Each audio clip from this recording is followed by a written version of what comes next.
Anthony Jackson, born on June 23, 1952, and passing on October 19, 2025, was a bassist whose influence left a lasting mark on the world of music. He was widely regarded as one of the masters of his craft, blending subtlety and power in a way that few could match. As both a session musician and a live performer, he elevated the role of the bass and transformed its possibilities. One of his most significant contributions was the creation and advocacy of the modern six-string bass, an instrument he referred to as the electric contrabass guitar. His innovative spirit and exceptional musicianship made him a legend in his field. Over the course of his long and impactful career, his financial success reflected his artistic legacy. At its peak before his death, his net worth was estimated to be between $5 million and $10 million, a testament to both his influence and his groundbreaking work on the six-string contrabass guitar. His journey into music began with the piano before shifting to guitar during his teenage years. It was during this time that he discovered the bass, an instrument that would become his true voice. He drew inspiration from icons like James Jamerson, whose Motown bass lines shaped modern music, and Jack Cassidy, known for his adventurous style with Jefferson Airplane. Jackson immersed himself in the demanding world of session work, where both precision and soul were required. He joined Billy Paul's band under Philadelphia International Records, and in 1972, the hit Me and Mrs. Jones became his first #1 record. 2 years later, his work on the OJ's For the Love of Money propelled the song to major chart success, marking his first taste of widespread recognition. Jackson's formal training under Jerry Fisher, Lawrence Lucy, and Pat Martino strengthened his foundation. His career spanned more than 30 countries, and he contributed to over 3,000 recording sessions across 500 albums. His playing can be found in a vast range of recordings, showing his versatility, endurance, and artistry. Perhaps his most groundbreaking contribution was reimagining the bass guitar itself.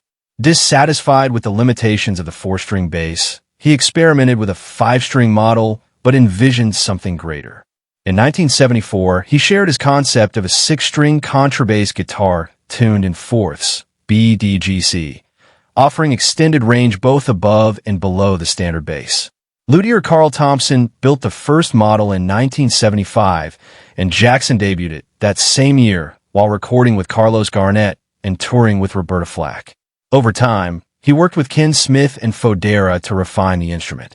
Fodera eventually introduced the Anthony Jackson signature model in 1984 and the presentation contrabass guitar in 1989. Jackson often explained that the bass guitar should have had 6 strings from the start, believing Leo Fender's original 4-string design was based on upright bass thinking rather than logical design. His vision permanently changed how the bass was perceived. From 1982 onward, he almost exclusively played the contrabass guitar. Before that, his arsenal included a 1973 Fender Precision bass, a 1973 Fender Jazz bass with a 1975 Precision neck, and a Gibson EB-2D. His 6-string design didn't just give him more notes. It expanded the very language of the instrument. Jackson's playing had a profound emotional and musical impact. He had the unique ability to serve the song while also pushing musical boundaries.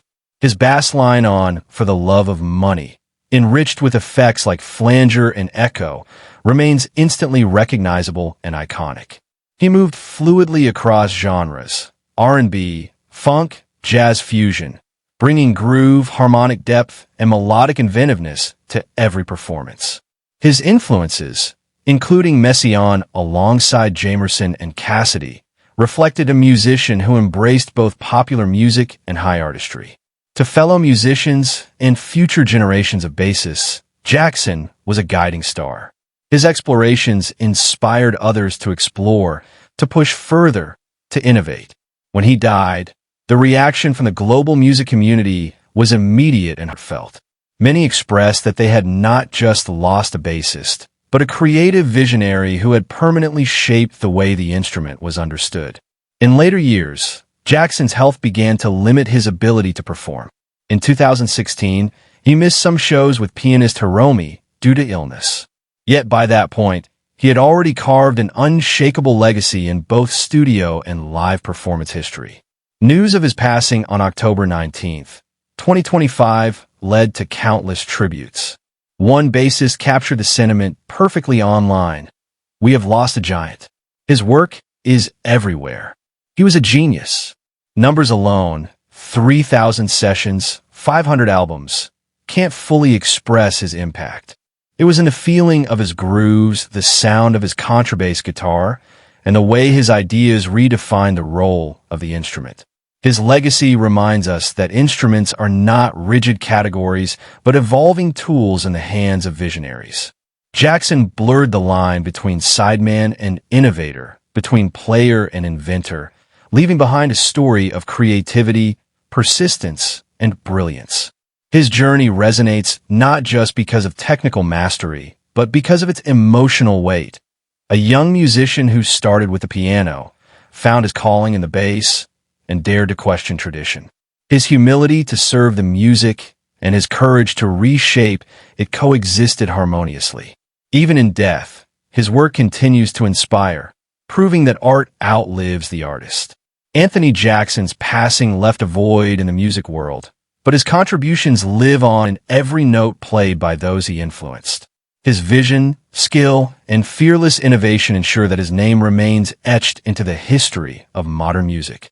May he rest in peace, a legend who expanded the very language of the bass. Thank you for watching, and don't forget to like, share, and subscribe to keep his memory alive.